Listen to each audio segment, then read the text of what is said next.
I want to talk a little bit more about the uh, the Fed, because the reality is that all of Bitcoin's existence, it's been this bull market, right? There's just, printing of money, everything's going good.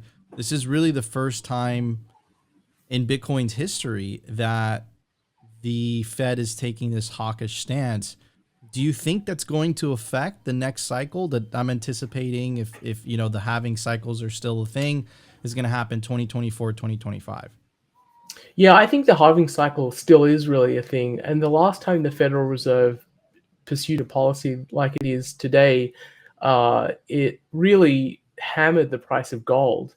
And the reason it did that is because when the Federal Reserve was pursuing a policy of easy money and inflation, there was a negative real yield on money. And what that meant is if you kept your money in the bank, it lost value in real terms. It would buy less the next year. You'd take your, $1,000 in your bank account, and then you go to the grocery store next year and it wouldn't buy as much. What they've done is they've flipped that, and they did the same thing in the early 80s, Paul Volcker did, where they flipped it to having a positive real yield, which means that if you put your money in the bank, uh, that money will grow. They pay you interest on it, and then next year you can buy a little bit more than you could this year. And what that does is it tends to suck demand out of monetary assets like gold and Bitcoin, which don't have a real yield. Gold doesn't produce any interest or dividends. And so that was their way of kind of getting control of inflation. The interesting thing, though, is uh, the financial position of the United States is very different today than it was in the early 80s. The total amount of debt held by the US government today is much, much higher as a percentage of the economy than it was in 1980. In 1980, the percentage of the economy that was held in debt was about 40%, and today it's about 120%. What that means is the Federal Reserve is much more constrained in how far it can go. It can't increase interest rates to 18% as it did in the early 80s, because that would bankrupt the US. It wouldn't be able to service its debt. Uh, and I think this is going to ultimately be the factor which stops the Federal Reserve from increasing interest rates, and eventually they will pivot. When that happens is that's not fully clear. Whether that happens in 2023 or 2024, I don't know. My guess is it happens before the next halving cycle, and I think you're going to have two very strong tailwinds behind Bitcoin in 2024. I'm very bullish for Bitcoin in 2024. One is the halving cycle, which is the natural cycle for Bitcoin adoption. And the second is I think the Federal Reserve will have pivoted. I think it will have caused a major recession in 2023 at some point, maybe the second half of 2023. And the cratering of the US economy and the increase in unemployment will cause the Federal Reserve to blink.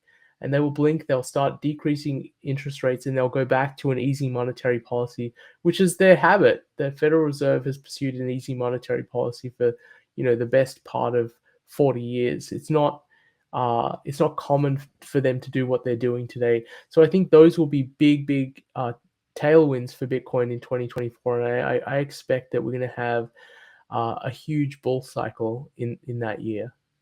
I'm a big believer of that as well. Does and that you actually answered a little bit of my second question, which is, are we out of the woods yet? And you said that you believe that, and everyone else is also saying this as well, that the the recession hasn't. I mean, they did change the definition in real time, but let's put that aside. Um, are we're not out of the woods yet? You believe that things will get worse? Because Europe is already in dire straits, man. They can't, the energy. They just announced that they're going to print more money, even though their inflation rate is already at 10%. I mean, like, what are we talking about here when you say a bad recession? We haven't really seen anything yet, to be honest. We haven't seen anything break.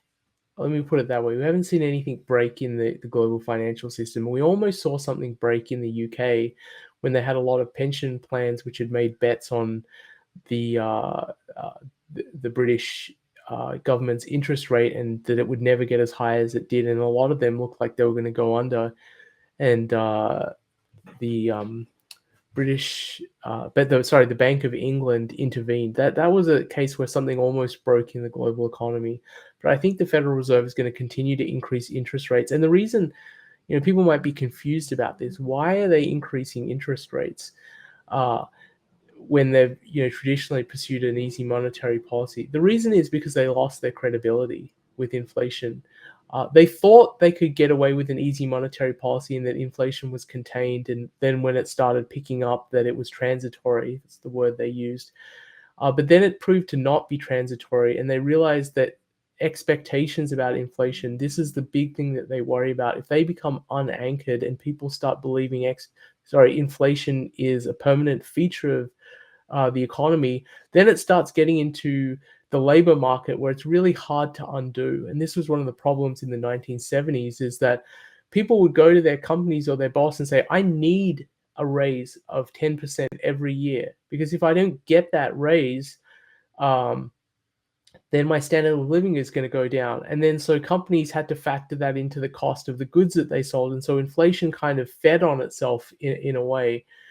And that they're really worried about that happening. And so to prevent that from happening, they need to get their credibility back. And to get their credibility back, they have to be really, really hard on inflation. So my view is what they're going to do is they're going to continue to raise interest rates until something breaks, something systemic breaks in the financial system, where they'll be forced to back off, like kind of a Lehman Brothers moment in the 2008 financial crisis, where they panic and they shift course.